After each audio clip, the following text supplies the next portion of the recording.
Oh, I'm finishing drawing my...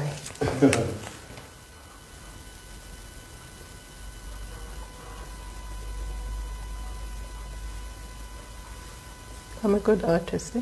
Oh, yes, you are. You drew that yourself? Yes. Incredible. Did you learn that in medical school? Yes. Draw that, right? Yes. Okay. Yeah. Well. Great. Well, hey, Facebook. I'm standing at, I'm over here at Mobile Medical Services. Yes. With Dr. VWalika, Dr. VWalika.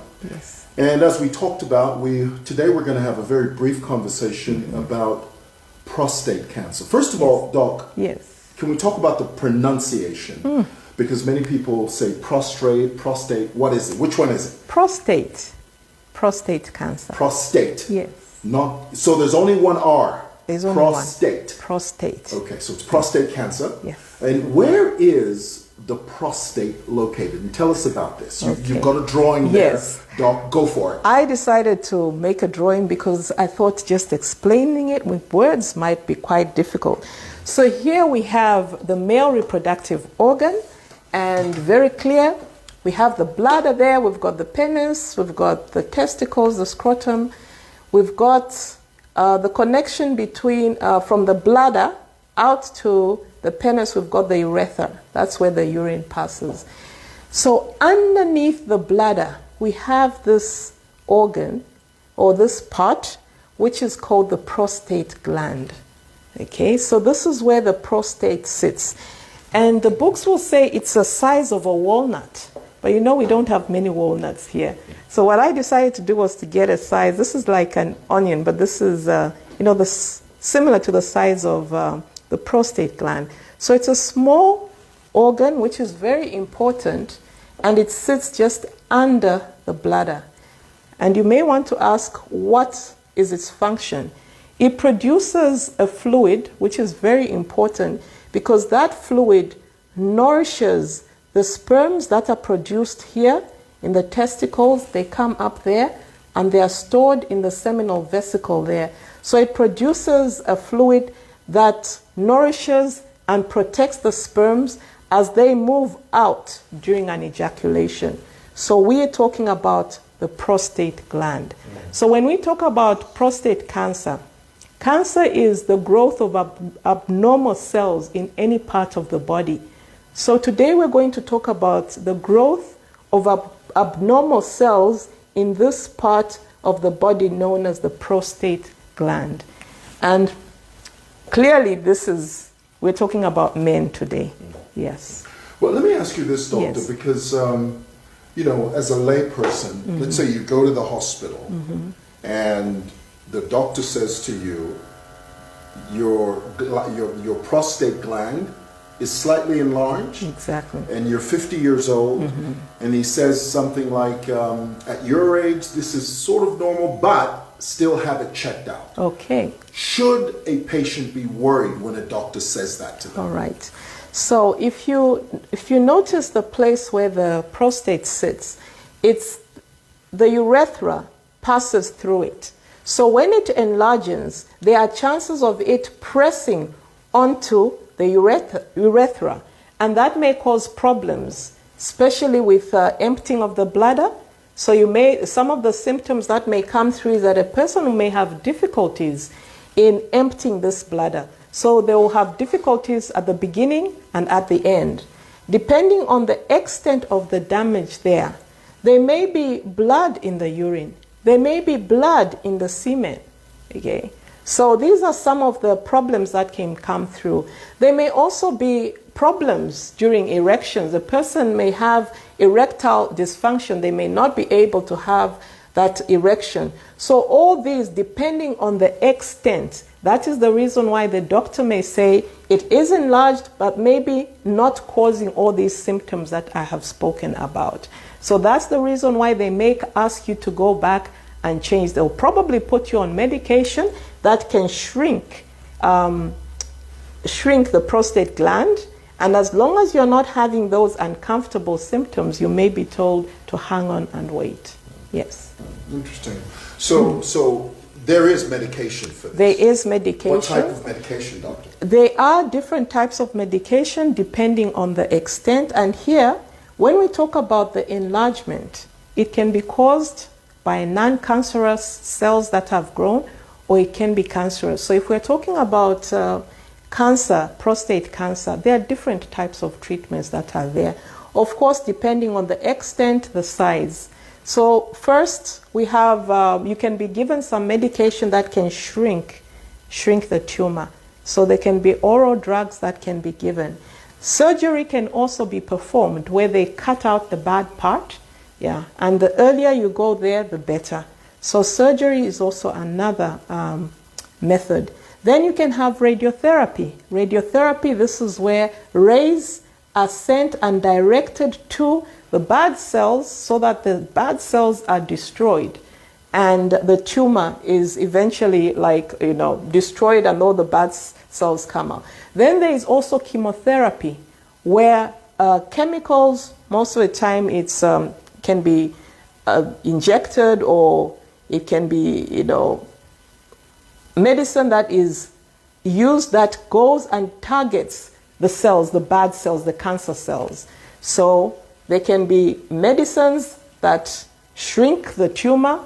You can have surgery, you can have radiotherapy, or you can have chemotherapy. Different combinations can be used depending on the extent of the tumor that the person has.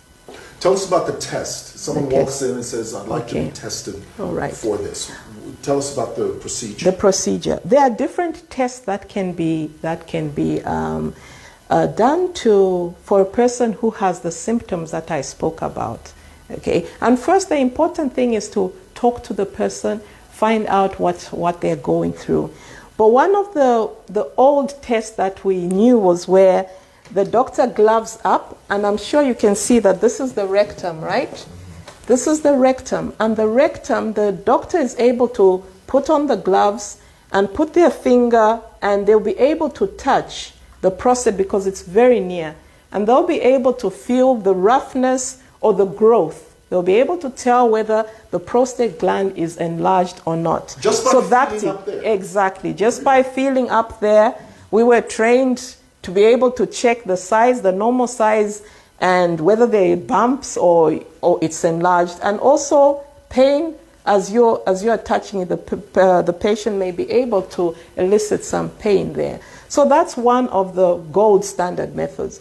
But there are easier methods that are now available.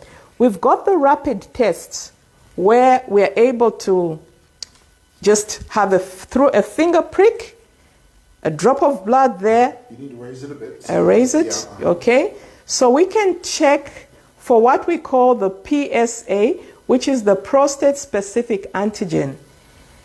After the age of 40, there's a lot of high activity that goes on. Normally, the prostate will produce the prostate-specific antigen. Okay, so there's a normal figure, a normal range. But above the age of 40, a lot of activity goes on there. And then we'll be able to check the extent of this protein that we are talking about, the PSA. If it is above a certain level, we'll be able to know that there is hyperactivity there and you need to go for further tests. So this is a screening test, very easy. Just like the malaria test, a finger prick, a drop of blood there. One test shows that it's normal. Two lines shows that it is above normal and you need to have further tests.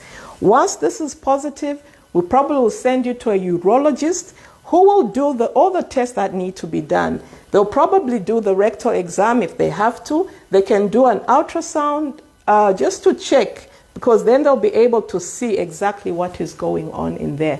But the gold standard is getting a biopsy, which is a piece of the enlarged part, so that we're able to see exactly what sort of cells are there. Are they cancerous or it's just an enlargement? Okay. Now, Doc, when you say biopsy, you say a piece of. Yes. My layman's view is seeing you sticking some type of little knife. Yes. What's the procedure of that? What's a biopsy? Okay, a biopsy, the surgeon, experienced surgeon, will, using different parts of the different machines, will be able to get a piece. And this, they can do it different ways.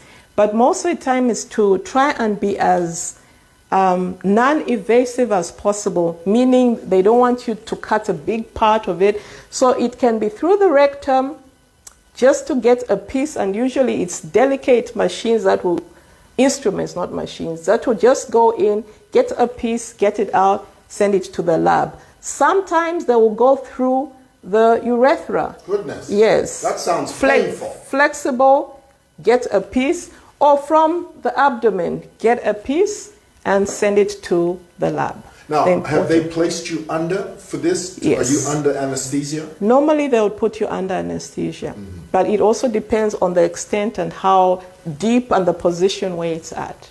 Yes. So, Doc, lastly, what is your word of advice to all the men listening? You have almost 500 people watching. All you right. now. So, most of the times we service our cars, isn't it? And so diligently. But usually for the men, you want to put it off. This is a very important test that should be done regularly, especially after the age of 40. Don't wait for the symptoms, because sometimes these symptoms will not show until it is too late. The earlier you go, the better. The earlier you go, the better, because if cancer is detected early, treatment, it's easier for you to get treated. And there are people who even had cancer, but because they went early, the outcome is much, much better. But we also know that if somebody delays, we know that it can affect the quality of life. It can affect your marriage as well, because it's not just the failing to pass, you taking long when passing urine, being uncomfortable when passing urine. It can also affect the erectile function, and that can have, severe consequences. Apart from that, if this progresses to cancer, it's very near delicate parts, and that's why I drew it. There's the rectum there, there are bones there. So this cancer, if it spreads, it will spread to the bladder. It will affect a lot of organs and will just destroy, the quality of life for you. So we've seen a number of people who've had painful deaths because of this disease. And because it's preventable, go out there and be checked. Go out there early, be checked. That PSA that I talked about, you can test at least once a year, and you'll be told, hey, you're under the normal levels, come back next year. And if the levels are high, go and be checked. It may be that you just need some treatment that will help shrink the prostate gland, and you'll be back to normal. So whenever you go to service your car, think about yourself as well. We don't want just to talk about cervical cancer. We also want to talk to the men and tell them you also need to test yourself. Dr. Walika, thank you so much. Thank you. Thank you for your 15 minutes. Thank you. Bye. Bye.